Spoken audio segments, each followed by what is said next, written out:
The lights dimmed, and the roar of the arena slowly fell into a hush. Everyone knew they were witnessing something historic, but no one dared to admit the thought out loud. This could be Freddie Mercury's last song on stage. His body was frail, thinner than the world remembered, yet his presence still carried the weight of 1,000 storms. When he stepped to the microphone, gripping it tightly with his trembling hand, silence swept through the crowd like a sacred command.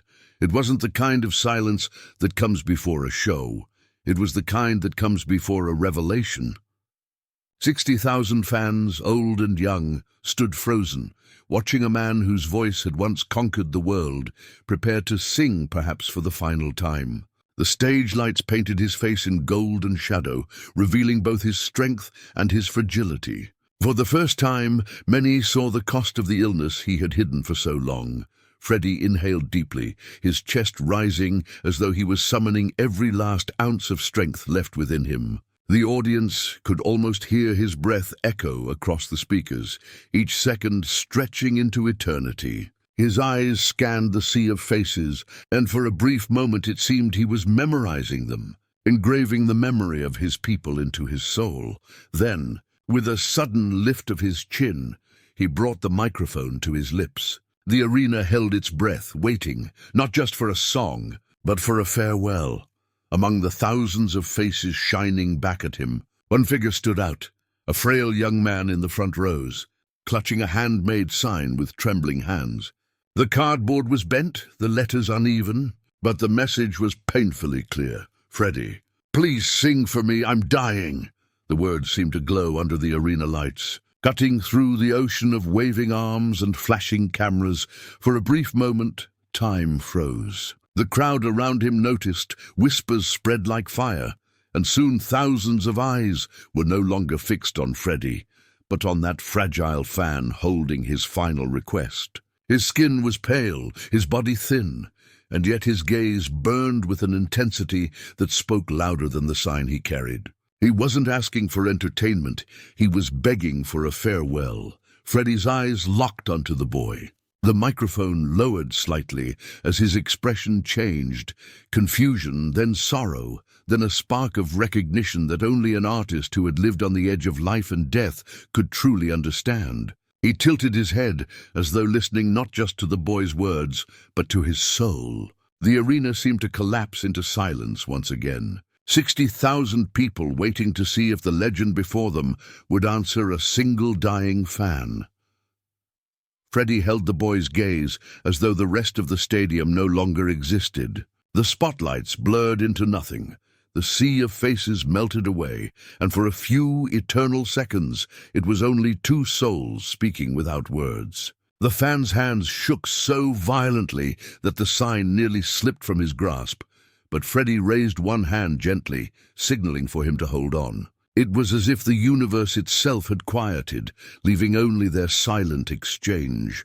The band looked at one another, confused, unsure whether to continue the planned set list. The stage manager at the side gestured urgently, reminding Freddie of the schedule, of the cameras, of the millions who would watch this broadcast. But Freddie didn't move. His chest heaved, his lips parted slightly, and his eyes softened in a way that the world rarely saw from the man known for his flamboyant power. In that instant the performer disappeared, and the man, fragile, mortal, compassionate, stood revealed. Everyone in the arena felt it. This wasn't just about a song anymore. This was about a life begging for recognition before it slipped away. The impossible had happened.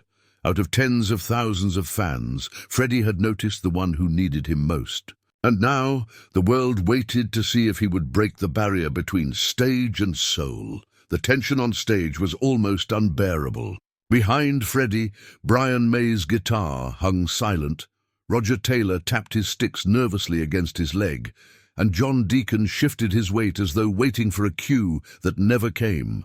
The machine of Queen, usually precise and unshakable, had stalled completely. All eyes were on Freddie, and Freddie alone. At the edge of the stage, the producer waved frantically, mouthing words the audience couldn't hear. "Keep going! Stick to the program!" He knew the risks: broadcast schedules, contracts, sponsors. But Freddie remained unmoved, his gaze locked on the boy with the trembling sign. For Freddie, the stage was no longer a business, no longer a spectacle. It was a battlefield of conscience. The arena felt the clash. Half the crowd grew restless, unsure of what was happening. Yet the other half leaned forward, sensing that something extraordinary was about to unfold.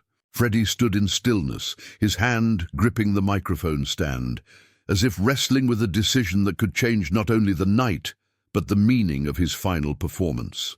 And then Freddie moved. Slowly, deliberately, he lowered the microphone stand, breaking the rigid line of the show. The audience stirred, sensing that history was being rewritten before their eyes. He took a step forward, closer to the edge of the stage, his gaze never leaving the boy who had begged for one last song.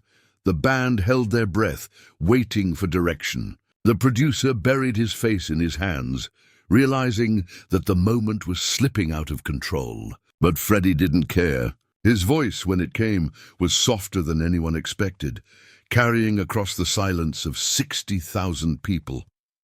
"This one is for you." Those words, simple yet eternal, cut through the tension like a blade of light. The arena erupted, not in cheers, but in gasps, in sobs, in the raw sound of hearts breaking. Freddie had made his choice, defying schedules, managers, and the very machine of the industry. In that instant, he became not just a performer, but a messenger of compassion. He had chosen humanity over order, love over expectation, and a dying fan over the world's demands. The first notes rang out, not with the polished perfection of rehearsals, but with the trembling intensity of a soul giving everything it had left. Freddie's voice, though weakened, cut through the night air like a blade, carrying an emotion so raw that even the strongest faces in the crowd dissolved into tears. Each lyric wasn't just sung, it was carved into the hearts of everyone listening, as if he were etching his farewell into their very souls. The boy in the front row clutched his chest, his eyes wide, his lips moving to the words as though he could keep himself alive for just one more verse. Around him, strangers held each other, crying openly, understanding that this was no ordinary performance. This was a requiem, a hymn of compassion, sung by a man who knew his own time was slipping away. Freddie poured himself into the song as though the stage itself had become his altar. Every word was both a gift and a confession, echoing through the arena like a prayer meant to outlive him. And in that fragile, unforgettable moment, the crowd realized they weren't just witnessing music, they were witnessing eternity as the chorus swelled. The boy in the front row tried to join in, his lips trembling with the effort. His voice cracked, weak and broken, but he pushed out a faint note that only those closest could hear. Freddie noticed instantly. Without hesitation, he extended the microphone toward him, as if the entire arena now belonged to that fragile soul. The crowd gasped. For a heartbeat, 60,000 people held their breath, watching a dying boy struggle to sing beside a dying legend. The sound that came was not beautiful, not polished, but it was pure. His faint voice, carried by the microphone, wove itself with Freddie's, creating a harmony that felt both heartbreaking and divine. Tears streamed across faces in every direction. Men who had never wept in public buried their faces in their hands. Women clutched strangers beside them. Even the band, seasoned veterans of countless shows, felt their instruments blur as their vision clouded with emotion. In that sacred exchange, it no longer mattered who was the star and who was the fan. The stage had become a bridge between life and death. When the final note of the song faded, it did not vanish into applause. Instead, a deep, trembling silence swept across the stadium, as though every soul present had been broken open at once. Then slowly the sound of sobbing began to ripple through the sea of people, first a few, then hundreds, then thousands. It was not a concert anymore. It was collective mourning. Strangers who had never met before fell into each other's arms, united in grief and awe. Grown men clutched their chests, unable to hold back tears. Women pressed tissues to their faces, mascara streaking as they wept openly. Even security guards, usually stoic and detached, turned away to wipe their eyes. No one could escape the weight of what they had just witnessed.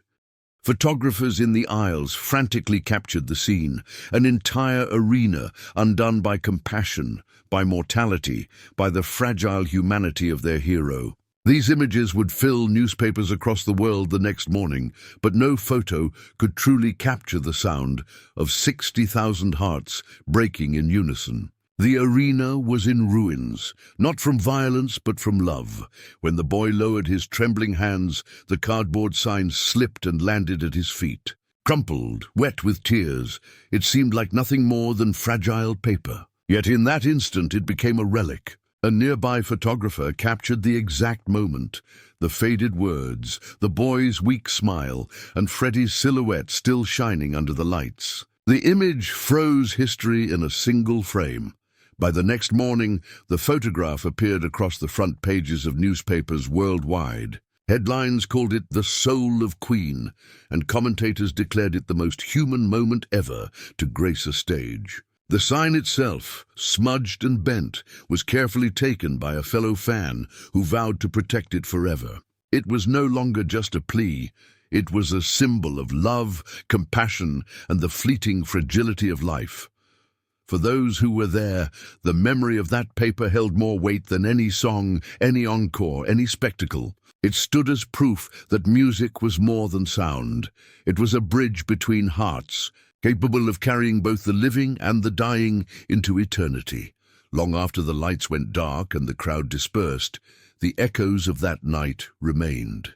Fans left the arena not speaking of guitar solos or set lists, but of compassion, of humanity, of a man who turned his last breath into a gift. They knew they had not just attended a concert, they had witnessed history. For Freddie, the performance marked more than music. It was his farewell, not written in headlines or contracts, but in the trembling hands of a dying fan and the tears of 60,000 strangers. That night, he proved that greatness was not measured in fame, but in the courage to give when there was nothing left to give. The story would be told again and again, carried in whispers and in headlines, in photographs and in memory. And as long as people remembered, Freddie's last song would not fade into silence. It would live as the ultimate testament that even in the shadow of death, love can shatter an arena in tears.